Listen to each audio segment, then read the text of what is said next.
Electrical बाबा की graphical class में आप लोगों का स्वागत है। आज हम थ्री फेज सिस्टम के बारे में पढ़ेंगे। थ्री फेज सिस्टम क्या है, इसका उपयोग हम क्यों करते हैं, तथा थ्री फेज सिस्टम में फेज सीक्वेंस क्या है, फेज वोल्टेज क्या है, लाइन वोल्टेज क्या है, तथा फेज वोल्टेज व लाइन वोल्टेज में रिलेशन क्या है, इत्यादि के बारे में हम आज पढ़ेंगे। यदि आप हमारे चैनल को लाइक सब्सक्राइब शेयर नहीं किए हैं तो शेयर कर दीजिए, लाइक कर दीजिए तथा सब्सक्राइब कर दीजिए। चलिए वीडियो को स्टार्ट करते हैं। और एक बात और, वीडियो को आप पूरा देखिएगा ताकि थ्री फेज सिस्टम आपको पूर्ण रूप से समझ में आ सके। चलिए स्टार्ट करते हैं। थ्री फेज सिस्टम आजकल विद्युत उत्पादन के लिए थ्री फेज प्रणाली जो है बहुत ही प्रचलित है। हर जगह लगभग विद्युत का उत्पादन थ्री फेज में किया जाता है। तो थ्री फेज सिस्टम क्या है? प्रत्यावर्तकों में तीन स्वतंत्र आर्मेचर कुंडलन होती है, जैसा कि हमने आपको दिखाया है। तीन स्वतंत्र आर्मेचर कुंडलन है जो एक दूसरे से 120 डिग्री पर जुड़ी है, जो एक दूसरे से 120 डिग्री पर जुड़ी हुई है। तो सारा एंगल जो है 120 डिग्री है। हमारा प्रत्यावर्तक में तीन स्वतंत्र कुंडलन होती है तथा जो एक दूसरे से 120 डिग्री पर जुड़ी होती है। इस प्रकार से हमारा थ्री फेज सिस्टम प्राप्त होता है। तो आप सोच रहे होंगे थ्री फेज सिस्टम की जगह हम सिंगल फेज सिस्टम क्यों नहीं यूज करते हैं। तो हमारे थ्री फेज सिस्टम के जो है बहुत से लाभ हैं, जिसकी वजह से हम थ्री फेज सिस्टम का उपयोग करते हैं, जिनमें से हम आप लोगों को कुछ बताते हैं, कुछ लाभ के बारे में बताते हैं जिससे हमारा थ्री फेज सिस्टम प्रचलित है। यदि हम समान पावर को, समान शक्ति को, मतलब समान शक्ति को समान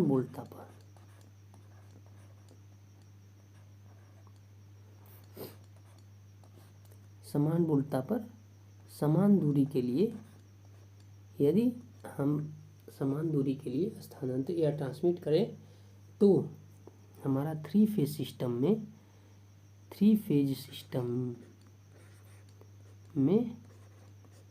सिंगल फेज सिस्टम की अपेक्षा 3/4 भाग तांबे की आवश्यकता होती है। मतलब सिंगल फेज की अपेक्षा जो है हमें 1/4 भाग तांबे की जो है बचत होती है। तो इसका मतलब है कि सिंगल फेज की अपेक्षा जो है हमें थ्री फेज में 3/4 भाग ताम्र की आवश्यकता होती है। यदि हमारा सिंगल फेज में हम मान लेते हैं, यदि हमारा 12 kg भार का जो है ताम्र लग रहा हो, एक उदाहरण के लिए हम समझ रहे हैं, 12 kg ताम्र की आवश्यकता हो सिंगल फेज के लिए, तो हमारा थ्री फेज के लिए कितनी आवश्यकता होगी? 12 गुणे 3/4, इसका मतलब हमारा 9 kg की आवश्यकता होगी। इस प्रकार से एक लाभ हमारा यह है। तथा अगला लाभ क्या है? थ्री फेज सिस्टम में उपयोग की जाने वाली मशीनों की दक्षता जो है अधिक होती है सिंगल फेज की अपेक्षा जो है थ्री फेज सिस्टम में मशीनों की दक्षता जो है अधिक होती है। तथा हम देखते हैं थ्री फेज मोटर के बारे में सभी लोग लगभग जानते हैं, सभी लोग देखे भी होंगे। थ्री फेज मोटर जो होती है सेल्फ स्टार्ट होती है, जबकि सिंगल फेज मोटर जो है सेल्फ स्टार्ट नहीं होती है। इसमें ऑक्सिलरी या सहायक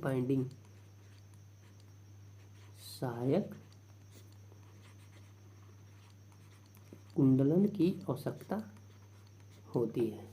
तो इस प्रकार से हमारा थ्री फेज सिस्टम का जो है अलग से लाभ है। थ्री फेज सिस्टम के लाभ हैं, इसलिए हम सिंगल फेज की जगह हम थ्री फेज का उपयोग करते हैं।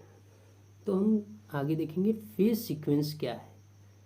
हमने इसकी छोटी सी जानकारी, एक समरी प्राप्त की थ्री फेज सिस्टम की। अब हम देखेंगे फेज सीक्वेंस क्या है। अब हम पढ़ेंगे फेज सीक्वेंस। कला फेज अनुक्रम या कला अनुक्रम, फेज सीक्वेंस, कला अनुक्रम या फेज अनुक्रम या फेज सीक्वेंस। फेज सीक्वेंस क्या है? हमारा फेज अनुक्रम का मतलब है, फेज अनुक्रम का मतलब है तीनों फेजों में,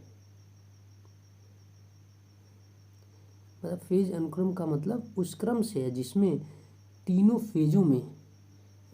फेजों में वोल्टा उच्चतम मान प्राप्त करती है। तीनों फेजों में वोल्टा उच्चतम मान प्राप्त करती है, मतलब कौन वोल्टा का उच्चतम मान पहले प्राप्त करता है, इसको दिखाया, उस क्रम को दिखाया गया है। मतलब एक के बाद कौन पहले अधिकतम मान प्राप्त करेगा। हम उदाहरण के रूप में समझेंगे इसको। यदि मान लीजिए आर को हम रेफरेंस मान लेते हैं, तो सर्वप्रथम हमारा, यदि हमारा इस फिगर को पहले देखेंगे हम, ए और बी, तो यदि हमारा आर को रेफरेंस मानते हैं, तो यदि हमारा आर पहले मैक्सिमम वोल्टेज को प्राप्त करता है, हालांकि आप जानते हैं कि हमारा जो विद्युत उत्पादन होता है वो प्रत्यावर्ती होता है। इस प्रत्यावर्ती किस प्रकार होता है, थोड़ा सा हम देख लेते हैं। जो हमारी थ्री फेज कुंडलन होती है, जो चुंबकीय क्षेत्र के पास पहुंचती है और अधिकतम फ्लक्स को कट करती है, तो अपने अधिकतम मान को प्राप्त करती है, फिर वो उससे दूर जाती है तो अपने न्यूनतम मान को प्राप्त करती है। तो इस प्रकार से हमें एक अधिकतम मान प्राप्त होता है। तो आर यदि हम रेफरेंस मान ले रहे हैं, आर पहले अधिकतम मान प्राप्त होता है, तो हमारा ये जो है, यदि मशीन जो है क्लॉकवाइज घूम रही है, तो आर के बाद क्लॉकवाइज घूम रही है, तो आर के बाद जो है हमारा बी, आर के बाद हमारा बी प्राप्त होगा, तथा इसके बाद हमारा सबसे लास्ट में वाई प्राप्त होगा। इस प्रकार से हमारा ये फेज सीक्वेंस जो एंटी क्लॉकवाइज में जो क्लॉकवाइज में जो मशीनें घूमें, तो आर बी वाई कालानुक्रम या फेज सीक्वेंस प्राप्त होगा।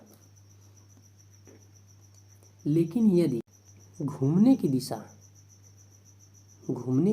एंटी क्लॉकवाइज हो जाए, तो आर रेफरेंस हमारा है, तो आर से पहले हमारा सर्वप्रथम आर अधिकतम मान प्राप्त करेगा, फिर उसके बाद वाई प्राप्त करेगा और फिर बी प्राप्त करेगा। इस प्रकार से हमारा फेज अनुक्रम प्राप्त होता है, आर बी वाई या आर वाई बी।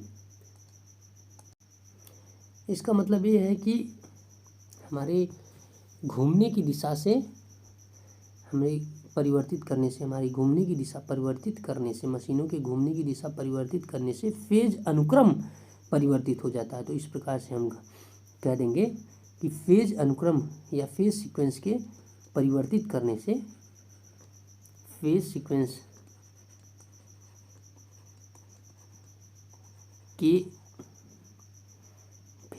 को बदलने,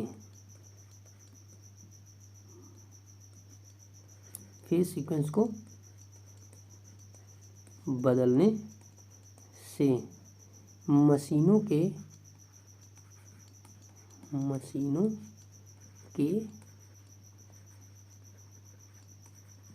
घूमने की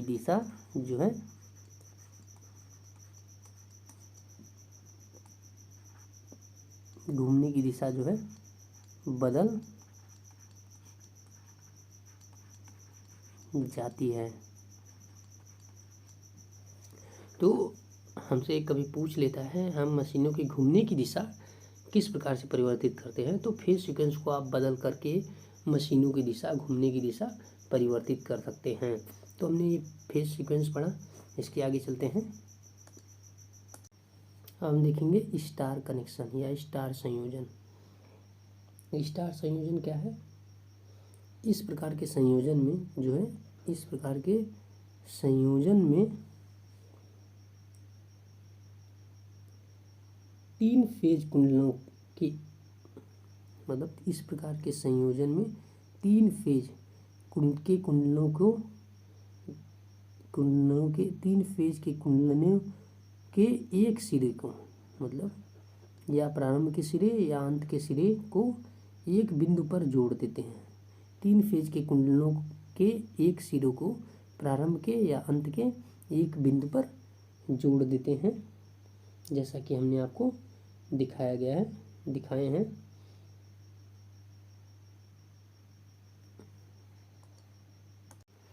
तो इस प्रकार से प्राप्त संयोजन हमारा स्टार कनेक्शन होता है। मतलब 3 फेज कुंडलों के एक सिरे को, तीनों फेजों के एक सिरे को एक बिंदु पर जोड़ देते हैं, तो इस प्रकार से जो संयोजन होता है हमारा स्टार कनेक्टेड कहलाता है। तथा जिस बिंदु पर यह जुड़ा होता है वो हमारा न्यूट्रल पॉइंट होता है, वो हमारा न्यूट्रल पॉइंट होता है। हालांकि ये हमारा न्यूट्रल है। तथा यदि हम डिनोट कर लेते हैं इसको, ये हमारा आर है तथा ये वाई है, वह यह बी है। हमने बताया आपको कि ये सब जो है, जो तीनों फेज हैं, जो 120 डिग्री पर, तीनों फेज की कुंडलनें जो हैं 120 डिग्री पर जुड़ी होती हैं। यदि इन कुंडलों में इसमें IR करंट प्रवाहित हो रही है तथा इसमें IY करंट प्रवाहित हो रही है तथा इसमें IB करंट प्रवाहित हो रही है, यदि हमारा जो है, यदि हमारा लोड जो है बैलेंस है, यदि हमारा लोड जो है बैलेंस है, तो न्यूट्रल में जो करंट होगी IR plus IY plus IB equal to 0 प्राप्त होगी। तो न्यूट्रल में जो है बिंदु पर परिणामी धारा जो है शून्य होगी। मतलब IR plus IY plus IB जो है न्यूट्रल में प्राप्त होगी, जो शून्य होगी। अब देखेंगे हम फेज वोल्टेज क्या है और लाइन वोल्टेज क्या है। तो हम कहेंगे कि प्रत्येक कुंडलों में जो है प्रेरित वोल्टता जो है हमारी फेज वोल्टेज कहलाएगी। तथा प्रत्येक कुंडलों में जो धारा प्रवाहित होगी उसे हम फेज धारा कहेंगे। तथा ये हमारा इस प्रकार से हमारा फेज धारा हो जाएगा, वह फेज वोल्टेज। प्रत्येक कुंडलों में जो वोल्टता उत्पादित होगी, मतलब यहाँ से यहाँ तक जो वोल्टता प्रेरित होगी वो फेज वोल्टेज होगी। इसका मतलब ये है कि यह यहाँ से यहाँ तक हमारा फेज वोल्टेज होगा तथा वह इसमें जो प्रवाहित होगी धारा वह फेज धारा होगी। तथा दो लाइनों के बीच में जो धारा प्रवाहित होगी वो लाइन धारा होगी, जिसे RY या BL से डिनोट करते हैं। मतलब यह है कि फेज तथा न्यूट्रल के बीच जो वोल्टेज होगा उसे फेज वोल्टेज कहते हैं। तथा लाइन व न्यूट्रल के बीच जो वोल्टेज होगा उसे फेज वोल्टेज कहेंगे। दूसरे रूप में समझेंगे हम, लाइन तथा न्यूट्रल के बीच जो वोल्टेज होगा उसे फेज वोल्टेज, तथा लाइन व लाइन के बीच में जो वोल्टेज होगा उसे लाइन वोल्टेज करेंगे। तथा लाइन जो प्रत्येक कुंडलन में जो धारा प्रवाहित होगी उसे हम फेज धारा कहेंगे। चूँकि यह स्टार कनेक्शन है, तो इसमें लाइन धारा जो है इसमें जो है लाइन धारा जो है फेज धारा के बराबर होती है। इसमें हमारा जो है लाइन धारा स्टार कनेक्शन में लाइन धारा फेज धारा के बराबर होती है। यह हमें हमेशा ध्यान रखना है कि लाइन धारा जो है फेज धारा के बराबर होगी, लेकिन लाइन वोल्टेज फेज वोल्टेज के बराबर नहीं होगा, क्योंकि हमारा यहाँ से भी देख सकते हैं फिगर से, फेज वोल्टेज जो है यहाँ से यहाँ तक का वोल्टेज है, यहाँ से यहाँ तक का वोल्टेज, जबकि लाइन वोल्टेज जो है यहाँ से यहाँ तक का वोल्टेज है। तो हमारा फेज वोल्टेज जो है लाइन वोल्टेज के फेज वोल्टेज जो है लाइन वोल्टेज के बराबर नहीं होगा। तो बराबर नहीं होगा तो कितना होगा, तो हम देखते हैं BL इक्वल टू जो होता है हमारा √3 BPH। चूँकि हमने आपको शॉर्ट में ये बता दिया, लेकिन इसका डेरिवेशन भी हम करेंगे। तो एक बार फिर से हम देखेंगे, जो प्रत्येक कुंडलम में प्रेरित वोल्टता, प्रत्येक कुंडलन में जो प्रेरित वोल्टता फेज वोल्टता कहलाएगी, तथा प्रत्येक कुंडलन में जो है प्रवाहित होने वाली धारा फेज धारा कहलाएगी। इसका मतलब फेज धारा मतलब लाइन से न्यूट्रल के बीच का वोल्टता जो है फेज वोल्टता कहलाएगा, तथा लाइन से लाइन के बीच वोल्टता जो होगी वह लाइन धारा का लाइन वोल्टता कहलाएगा। लाइन से लाइन के बीच वोल्टता जो है लाइन वोल्टता कहलाएगी।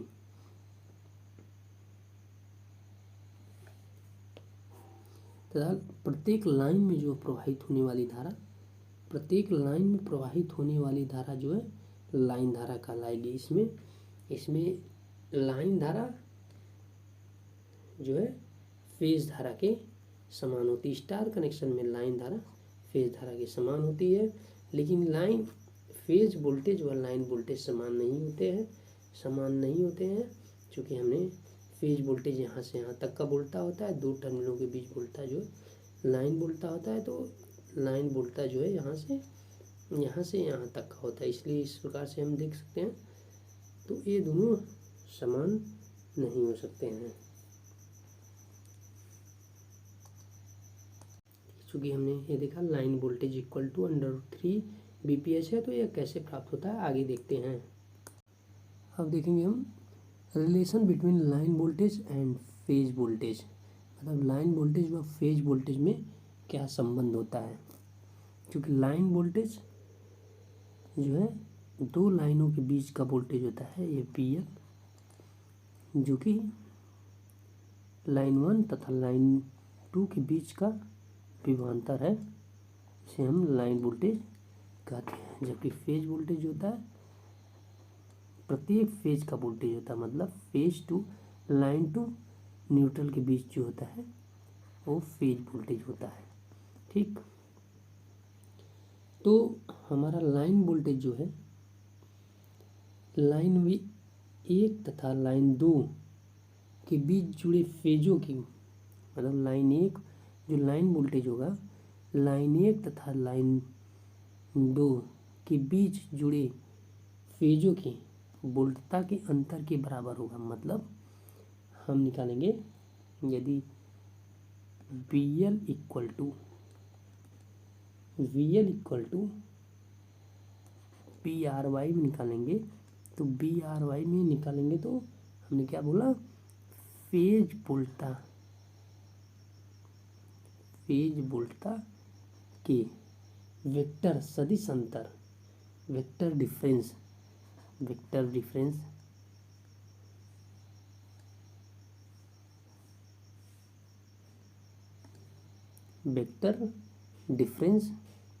या सदिश अंतर के बराबर होता है हमारा लाइन वोल्टेज।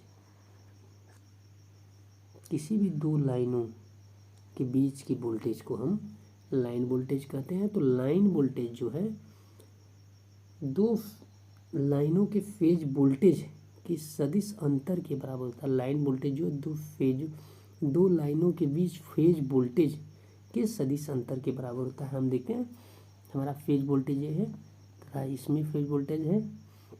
तो लाइन वोल्टेज जो है इसके, यदि ये बी आर है तथा ये बी वाई है और ये बी बी है, तो लाइन वोल्टेज जो है वी एल इक्वल टू या V R Y equal to जो होगा बी आर, सदिश अंतर के बराबर, हमने बोला सदिश अंतर के बराबर होता है। तो B R minus B Y. आप ऐसे नहीं कर सकते हैं कि यदि एक में 10 दिया है एक में 8 दिया तो ऐसे डायरेक्टली नहीं घटा सकते हैं, ये सदिश अंतर नहीं है। ठीक, तो हमारा सदिश अंतर के बराबर होता है हमारा लाइन वोल्टेज। इस प्रकार से हमने, अब यहाँ हम चलते हैं लाइन वोल्टेज, हमने दिखा दिया लाइन वोल्टेज क्या है। अब हम यहाँ चलते हैं, यहाँ पर हम 3 फेज सिस्टम का वेक्टर डायग्राम दिखाए हुए हैं। तो इसमें लाइन वोल्टेज जो हमारा ये लाइन वोल्टेज है, जैसा कि हमने बताया कि 2 फेजों के वेक्टर डिफरेंस के बराबर जो होता है, 2 लाइनों के बीच फेज वोल्टेज के वेक्टर डिफरेंस के बराबर जो होता है हमारा लाइन वोल्टेज होता है। तो लाइन वोल्टेज व फेज वोल्टेज में डिफरेंट कितना है, 30 डिग्री का होता है। लाइन वोल्टेज व फेज वोल्टेज में डिफरेंस जो होता है 30 डिग्री का होता है। लाइन वोल्टेज जो है फेज वोल्टेज में जो है डिफरेंट हमारा जो है 30 डिग्री का होता है, जैसा कि हम यहाँ पर देख रहे हैं। तो लेकिन और फेज वोल्टेज व धारा के बीच, फेज धारा के बीच जो है 30 डिग्री फेज धारा के बीच जो है 5 डिग्री का डिफरेंस है। तो इस प्रकार हम देखेंगे कि लाइन वोल्टेज आर वाई या बी एल वह धारा के बीच जो होता है फेज धारा या लाइन धारा के बीच, स्टार में चूंकि लाइन धारा व फेज धारा बराबर होती है, इसको थोड़ा सा देख लेते हैं। लाइन धारा व फेज धारा के बीच में प्रत्येक फेज जो है अपनी लाइन के श्रेणी में जुड़ा हुआ था, इसलिए लाइन धारा व फेज धारा बराबर होती है। प्रत्येक फेज कुंडलन जो है अपनी लाइन के, जो प्रत्येक फेज कुंडलन है अपनी लाइन के श्रेणी में जुड़ा हुआ है। तो इसमें फेज धारा व लाइन धारा दोनों बराबर होती है। इसमें जो है फेज धारा जो है लाइन धारा की, चूँकि इसमें जो है प्रत्येक फेज अपनी लाइन के श्रेणी में जुड़ा होता है, इसलिए प्रत्येक फेज में उतनी ही धारा होती है जितनी की लाइन में होती है। तो हमारा क्या बोल रहे थे यहाँ, लाइन वोल्टेज व फेज धारा या लाइन धारा के बीच जो है डिफरेंट जो होगा 30 + 5 डिग्री का होगा, 30 + 5 डिग्री का होगा। अब हम यहाँ पर देखेंगे हमें जो है कैसे जो है क्या होता है B L equal to √3 BPH कैसे प्राप्त होता है हम देखेंगे। यदि हम इस पूरी पार्ट को मतलब लाइन वोल्टेज को जो है B1 मान लेते हैं और यह इसके अर्धभाग पर स्थित है, यदि इस पे हम लंब डालते हैं तो ये कितना हो जाएगा B1/2, इतना भाग जो हमारा B1/2 हो जाएगा। तो इस प्रकार से हम निकालेंगे। हम पहले भी फार्मूला पढ़ चुके हैं, cos थीटा इक्वल टू या cos 30 इक्वल टू हो जाएगा हमारा cos थीटा इक्वल टू क्या होता है आधार बटे कण। तो हमारा जो है आधार कौन सा होगा B1/2 जो है ये आधार है, इतना भाग B1/2 यहाँ से यहाँ तक, और कण क्या है BR जो कि यह जो है फेज वोल्टेज के बराबर है, फिर यही फेज वोल्टेज है। तो इस प्रकार हम इसे दिखाएंगे। तो हम देखते हैं, कैलकुलेट करते हैं। तो हमारा कैलकुलेट करेंगे तो B1 इक्वल टू क्या आ जाएगा हमारा 2BR इंटू कास 30 डिग्री। और तो B1 इक्वल टू क्या आ जाएगा, कास 30 डिग्री का मान जब रखेंगे तो 2BR इंटू √3/2, 2 से 2 कट गया। तो B1 इक्वल टू जो है हमारा क्या हो जाएगा √3BR। चूँकि हम BR इक्वल टू BPH जानते हैं, वह B1 इक्वल टू BL को B1 माने हैं तो BL हो जाएगा B1 इक्वल टू। इस प्रकार से हमारा BL इक्वल टू √3BR या BPH। इस प्रकार से हमारा लाइन वोल्टेज इक्वल टू हो जाएगा √3BPH। तो हमसे क्वेश्चन क्या इसमें पूछ सकता है, थ्री फेज सिस्टम में हमसे क्वेश्चन क्या पूछ सकता है। तो हमारा लाइन वोल्टेज व फेज वोल्टेज के बीच जो है फेज डिफरेंस, लाइन वोल्टेज मतलब इसके बीच व फेज वोल्टेज इसके बीच, लाइन वोल्टेज व फेज वोल्टेज के बीच फेज डिफरेंस क्या होता है। तो हमारा line voltage and phase voltage के बीच फेज डिफरेंस जो होता है 30 डिग्री होता है। ठीक, तो ये हमारा क्वेश्चन इससे पूछ सकता है। तथा लाइन वोल्टेज व फेज धारा या लाइन धारा के बीच जो है फेज डिफरेंस क्या होता है। तो हमारा हो जाएगा 30 + φ, जो कि फाई का मान लोड पर डिपेंड करेगा। हमारा लोड कैसा लगा हुआ है तो हम उससे ज्ञात कर सकते हैं। ये दो चीज़ हमसे पूछता है, लाइन वोल्टेज व फेज वोल्टेज के बीच फेज डिफरेंस तथा लाइन वोल्टेज व करंट के बीच फेज डिफरेंस क्या होता है। तो करंट के बीच 30 + φ होता है। अब देखेंगे कि स्टार कनेक्शन में जो है शक्ति क्या होगी। स्टार कनेक्शन में हमें शक्ति कितनी, पावर कितनी प्राप्त होगी।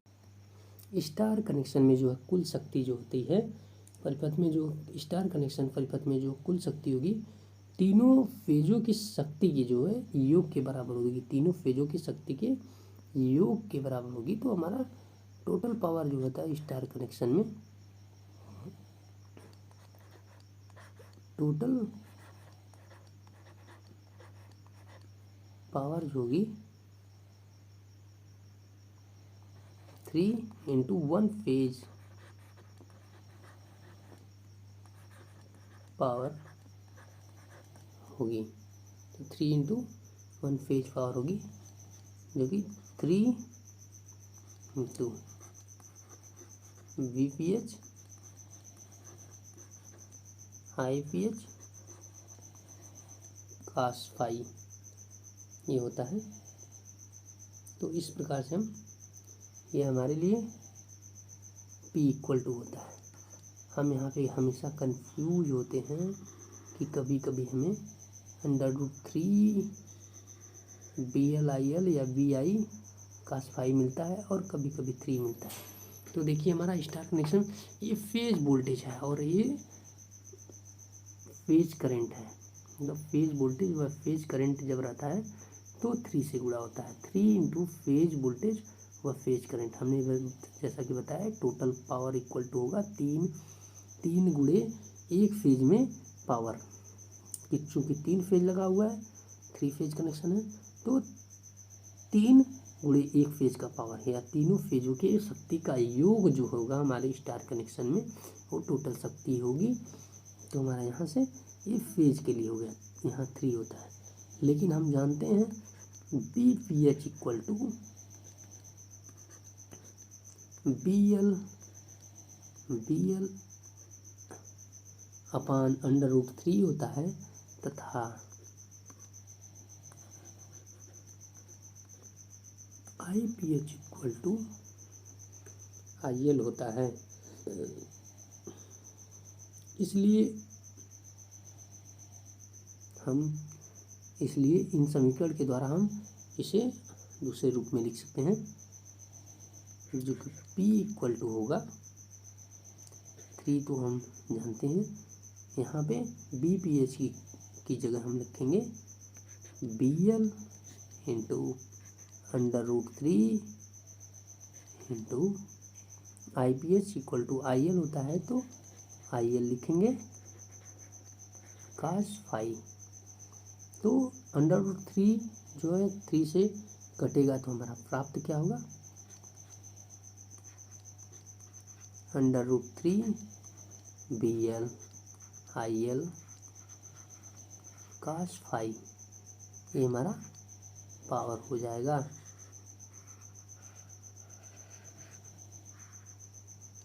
√3 यहाँ कन्फ्यूजन होता है, जब √3 लगता है तो हमारा लाइन वोल्टेज होता है, स्टार कनेक्ट लाइन वोल्टेज होता है, जब 3 लगता है तो फेज वोल्टेज होता है। ये कन्फ्यूजन आप लोग अपना दूर कर सकते हैं।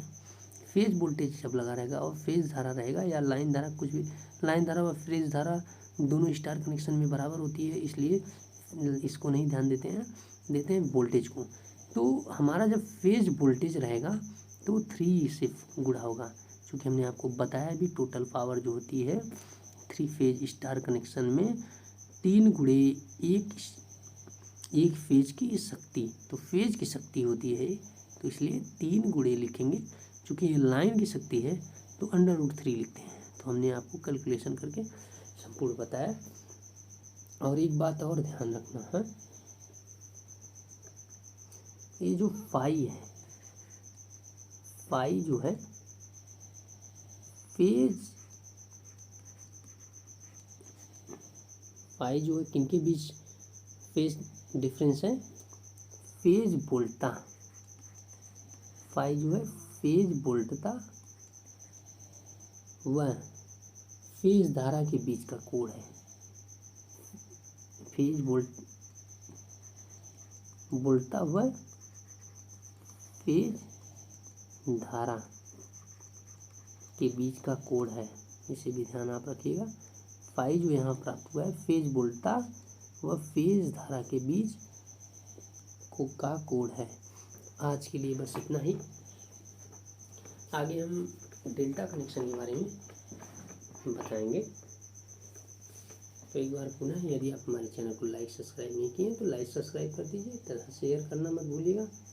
चलिए अब आज के लिए इतना ही, धन्यवाद।